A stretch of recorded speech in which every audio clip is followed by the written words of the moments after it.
Hello and welcome to part 2 of the Audi S8 transmission service.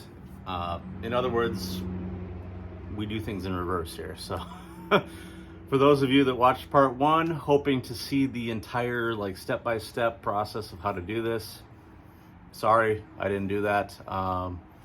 There's a lot of write-ups online on how to do this, and I'm actually going to link in both part 1 and part 2, I'm going to link to the instructions that I used, which were from the A8 pages. I think it was Paul Waterloo that actually did the initial write-up on these. But in a nutshell, it's pretty easy to do if you can get your car up high enough to work under it. So like mine, it's up on jack stands. I got ramps in the rear, jack stands in the front right now. So there's enough room for me to get under there, and essentially you need to remove the 2 cross braces, and I'll show you those here in just a second.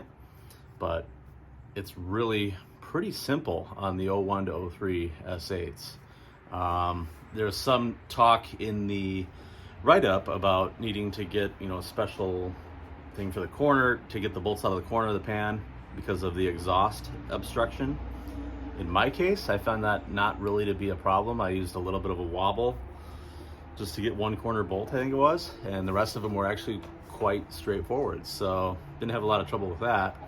But I will also put a link to all of the parts that I used. I used a genuine ZF filter, or ZF for those of you. You're gonna want, at the very least, one of these, a little pump, in order to pump the fluid out of your, actually pump it back in, I should say. But first and foremost, I have a transmission over here, a spare that I'm gonna show you something. Before you even contemplate starting this job, if you get your car up in the air, do this first, and obviously don't continue until you can do this, and I'll show you right now. So this is kind of a nasty looking used trans, but if you see that recessed hole there, that is your fill plug. And so the very first thing you want to do is make sure that that fill plug comes out, and that's located at the back of the trans. If you can't get that out, you're gonna have a problem. The little tiny one below it is the drain plug, and obviously you're gonna have to get that out too. So make sure you can crack open that fill plug, just get it to turn a little bit so you know it'll move, and likewise with the other one. Now I'm looking at the pan bolts around the edge of this particular one. This is a rebuilt trans with apparently like 50-some thousand miles on it. But those bolts look terrible. That's gonna be fun to take out. So I'm gonna have to find some more of those bolts and do a little restoration on this spare before I have to use it. Or maybe, who knows if we go automatic again or switch to manual at that point. But the other thing I alluded to is, in order to do this service, you're gonna take these out. And these are actually very simple. 2 bolts on each side, same on that. So you take those 2 braces out, get yourself enough room under the car. You can see there it's up on, I got 3 jack stands in the front, and it's on a couple ramps here in the back. That's pretty much all there is to it. And then you start, take out your drain plug once you know you can get your fill plug open. Drain it into a pan, and then start removing them. I actually removed all the bolts on the pan except for the 4 corners, and then loosened the front ones to the point where they were ready to come out, but basically still hanging there. And then take the rear, and you find that if you drain the pan, it's actually not that heavy, and you'll be able to get it off without making too much of a mess. So that's it.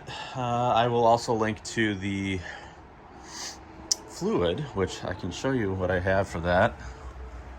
You can use the genuine Audi stuff, and there's the white car hanging out.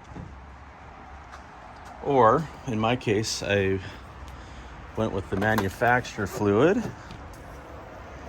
Welcome to the trunk of spare parts. Which you have right there.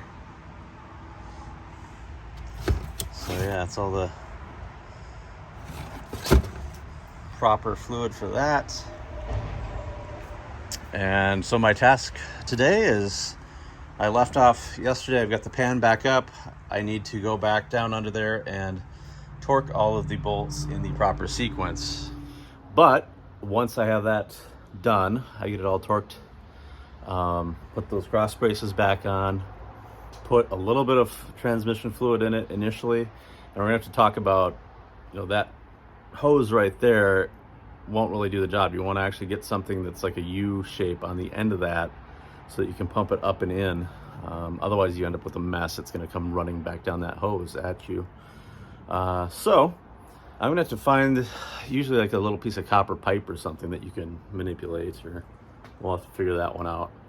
But yeah, once that's done this weekend or whenever I get a chance, we're gonna put the front end back on this car, put the fluids in it so that I can actually run this thing and get it up to temp. And then we have to go through the process of putting the car in gear, basically 30 seconds in each gear, park, drive, 1, 2, all that. Get it up to temp, and we'll use VCDS to actually monitor the transmission temps. And then once it's up to temp, you do that again. Make sure you do your final fill so it runs out a little bit.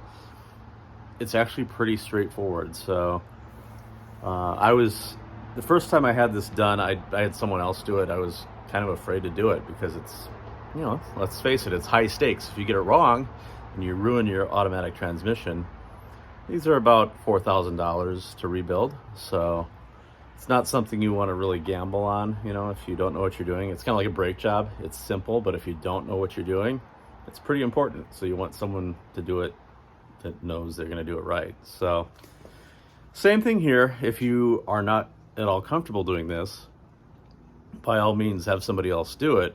But I will say, so far on my first run, it's not too difficult. So with that said, I actually need to go work on the white car now. So join me for another video on that. And like I said, I'm going to post a link to the write-up that I'm using for this video, all the parts, etc., and I'll put that in both videos. But I will continue to film on this one a little bit more under the car. I think once I get torqued, I'll put the torque sequence on the screen here because I think I found a little graphic for that. But yeah, this is more about the rebuild process of the S8 than an actual FAQ on how to change your transmission fluid. So sorry about that, but keeping you up to date. This car is going to see the road here pretty soon.